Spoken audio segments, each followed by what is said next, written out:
Now, it's the final resting place for almost 1 million people, yet it's kept under strict lock and key. The Hart Island Cemetery is one of the biggest in the United States, and the access is strictly limited by the government. It's even difficult for relatives of the deceased to visit their loved ones' graves, as Anastasia Churkina now reports.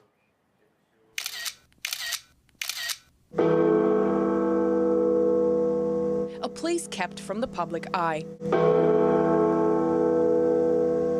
You've likely never heard of it, despite its long history and size. One of the largest cemeteries in the United States, with nearly 1 million burials. Almost 1 million people buried here since the 1800s. The poor, homeless, stillborn children, and bodies not claimed by anyone, on just over 100 acres. Hart Island, a piece of land just off of Manhattan. This is as close as we can get to the island with a news camera. This is a dock where ferries transporting bodies, inmates, and occasional visitors depart from. After a variety of uses, from a prison to a psychiatric ward to a hospital, the place has been ran by the prison system, making the cemetery more reminiscent of a jail where inmates bury up to 1,500 bodies a year. Burials for those the city takes care of take place in mass graves here. Inmates dig 10 feet deep trenches at 50 cents per hour. The adults that are buried out there are primarily homeless. They are people that are generally forgotten and ignored by society.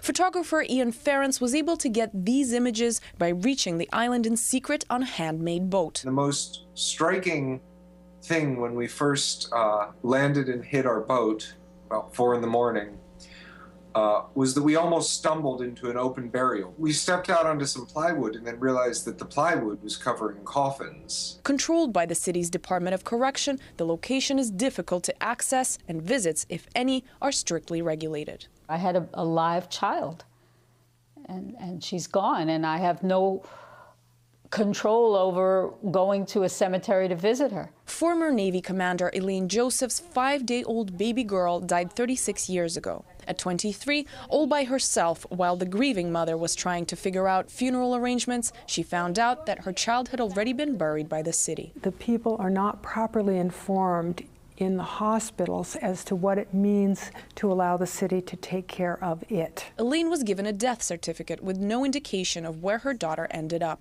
The search for her child's grave went on for decades. She was 5 days old. I had nursed her. She was my daughter, and I wasn't just about to throw her away. I would like to go to walk to my daughter's grave and be able to have some final closing. But getting closure has been a struggle. So far, Elaine has been able to come to a gazebo on the island following ID checks after permission from prison system officials. If this were a private cemetery, it would be very clear under the law that you had to allow visits to the actual graves. Because it's a public cemetery, the specific law that requires access does not apply. Filmmaker, author, and founder of the Hart Island Project, Melinda Hunt, works with women like Elaine to have the island be made into a public park. It's inappropriate to expect the public or someone who's lost a child to have to contact the Department of Correction to make arrangements to visit Hart Island and then not to be able to go to an actual grave site. Hi, this is Mark Taylor from Rankin & Taylor. Lawyer Mark Taylor works with the grieving mothers pro bono. Many of them did not subsequently have children, so they have stillborn children who are buried out on the island, and for them, looking back in their life, it's something that has meaning and importance to them. Access to the graves is impossible because the graves are not marked. They've lost records, lost graves. They're storing their own records out there under shoddy conditions. The Department of Corrections has not done a great job in maintaining this island as a part of the New York's cultural heritage or as a viable part of the prison system. After a battle that's lasted years, 8 mothers, including Elaine, have recently been informed that they will be able to visit specific grave sites, still under strict regulations.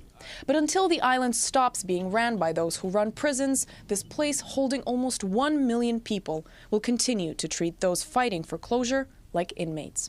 People don't throw their families away. Anastasia Churkina, RT, New York.